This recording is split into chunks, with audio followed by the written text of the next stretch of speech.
নমস্কার বন্ধুরা, আমার চ্যানেল অনুরাধুনীতে সকলকে স্বাগত জানাই। আজ আমি আপনাদের সাথে একটি দুর্দান্ত সিমের ভর্তা রেসিপি শেয়ার করব, যা খেতে অসাধারণ। গরম ভাত বা রুটির সঙ্গে এই রেসিপি একবার অন্ততপক্ষে তৈরি করবেন। আমি কিছু সিম কেটে দুই দিকে শিরগুলো ছাড়িয়ে নিয়েছি। প্রথমে সিমগুলো আমি সেদ্ধ করে নেব। তার জন্য কড়াইয়ে দিয়ে দিয়েছি জল। এবারে সিমগুলো দিয়ে দেব সামান্য পরিমাণ লবণ। ঢেকে কিছুক্ষণ আমি সেদ্ধ হতে দেব।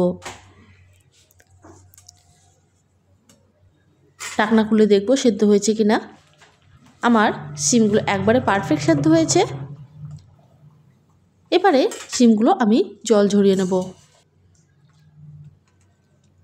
ঠান্ডা হয়ে গেলে একটা মিক্সিং জারে দিয়ে দেব। এটা আপনারা শিলনোড়াতেও বাটতে পারেন।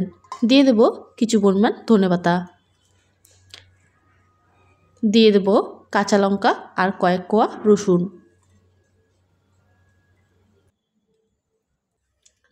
ভালোভাবে বেটে নেব। বেটে নিয়েছি। এবারে কড়াই ভালোভাবে গরম করে তাতে দিয়ে দেব সরষের তেল। তেল গরম করে দিয়ে দেব কালো জিরে, একটা শুকনো লঙ্কা এভাবে ছিঁড়ে দিয়ে দেব। দিয়ে দেব পেঁয়াজ কুচানো,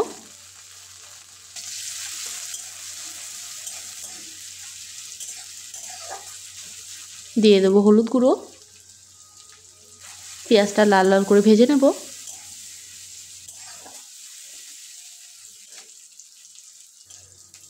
পেঁয়াজ ভালোভাবে ভাজানো হয়ে গেলে সিম বাটাটা দিয়ে দেব। মিক্সিং জারটা ধুয়ে একটু সামান্য পরিমাণ জল দিয়ে দেব।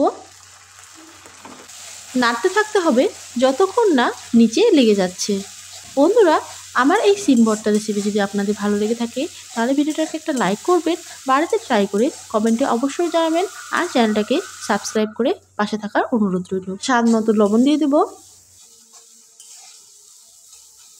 দেখুন বন্ধুরা, সিম ভর্তাটা খুব সুন্দরভাবে কড়াই থেকে উঠে আসছে।